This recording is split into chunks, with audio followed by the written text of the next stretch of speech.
You can't see them with your naked eye. They don't roar or shimmer or leap out of the water. But without them, there wouldn't be any whales. There wouldn't be any coral reefs. Without these species, there wouldn't be any oxygen for us to breathe. Today, we're diving into the extraordinary world of marine plankton. Now, these species are ancient, tiny, and everywhere. Some of them build glass skeletons that are more complex than any human architecture. Others drift through the water column like living jewels. And together, these species impact everything on the planet. Today, we'll be learning more about the microscopic organisms that call the ocean home, and why these might just be the most powerful organisms on the planet. When we think about ocean life, we tend to picture the dramatic. Sharks slicing through the waves, coral reefs glowing with color, giant squid lurking in the deep. But the real foundation of the ocean's food web, the foundation of our own survival, is invisible to the human eye. A single drop of seawater can contain millions of living organisms. Plankton, diatoms, radiolarians, copepods. Some are plants, some are animals, some blur the line completely. Together, they are known as plankton, from the Greek word planktos, meaning drifter. They float with the currents, move with the tides, and fuel life on this planet from the bottom up. They produce oxygen, they capture carbon, they power the food chain, and in the process, they've become the true architects of the ocean. Let's zoom in. Meet the diatom, a single-celled alga encased in a delicate, geometric shell made entirely of silica, the same stuff found in glass and sand. These glassy structures come in a dizzying array of shapes: circles, triangles, spirals, stars. They're often more intricate than anything designed by humans, and yet each one is made by a single cell with no brain and no hands.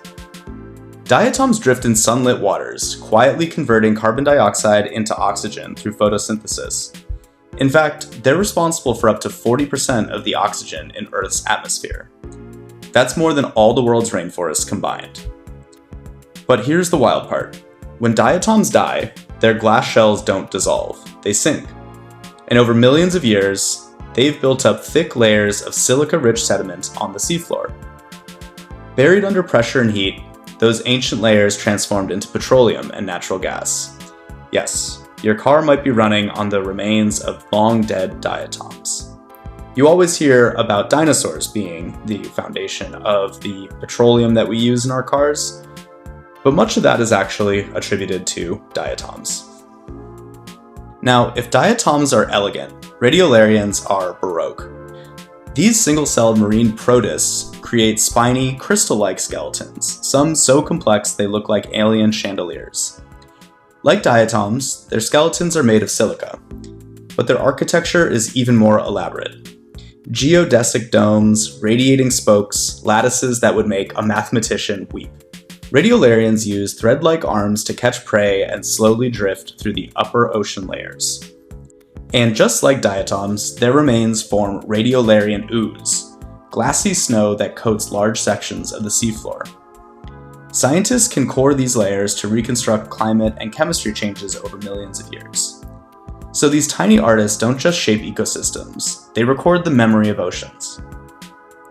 Now, let's shift from plant-like plankton to the animal side of the story, zooplankton. This category includes an astonishing variety of creatures. Tiny crustaceans like copepods, jellyfish like larvae, baby fish, even microscopic worms. Copepods alone are believed to be the most numerous animals on Earth. Billions drift through the oceans each day, grazing on phytoplankton and becoming food for larger animals, like krill, which feed whales. Many zooplankton are bioluminescent, using flashes of light to confuse predators or attract mates. At night, entire regions of the ocean sparkle as they rise from the deep in the planet's largely daily migration.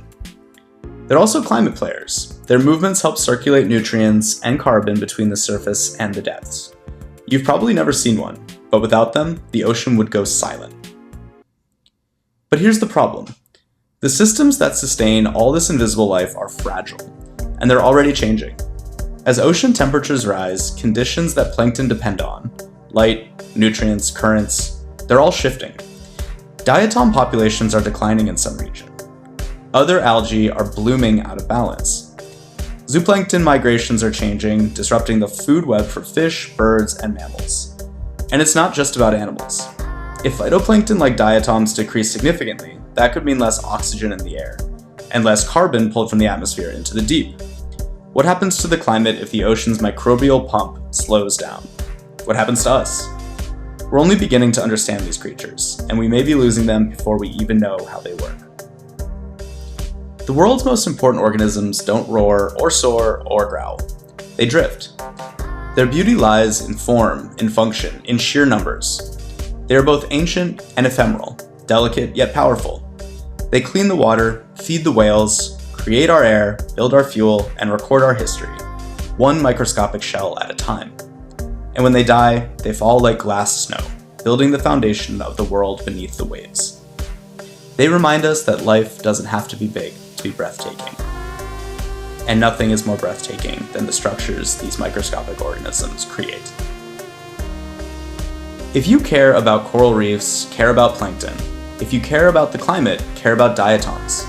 And if you care about the future of the ocean, start with its smallest citizens.